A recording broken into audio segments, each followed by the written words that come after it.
Welcome to the Learning Pines YouTube. We hope this video helps. In this video, I will explain how to make a low frame rate effect in After Effects.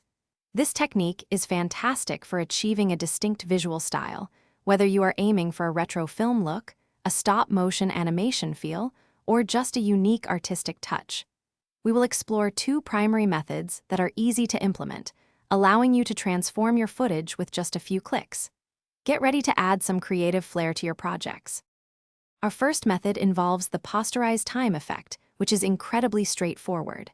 Simply select your footage layer in the timeline, then navigate to the Effects and Presets panel and search for posterized time.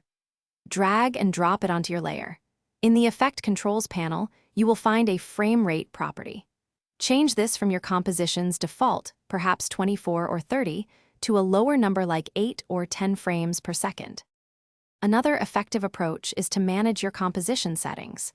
Begin by creating a brand new composition, perhaps naming it Low FPS Comp. When setting it up, ensure its frame rate is significantly lower than your main footage, for example, 10 or 12 frames per second. Then, simply drag your existing main footage composition into this new Low FPS Comp. This method applies the low frame rate consistently to everything within that nested composition. To truly master the low frame rate effect, experimentation is key. Try different frame rates. 6 frames per second will look very choppy, while 15 frames per second will be slightly smoother.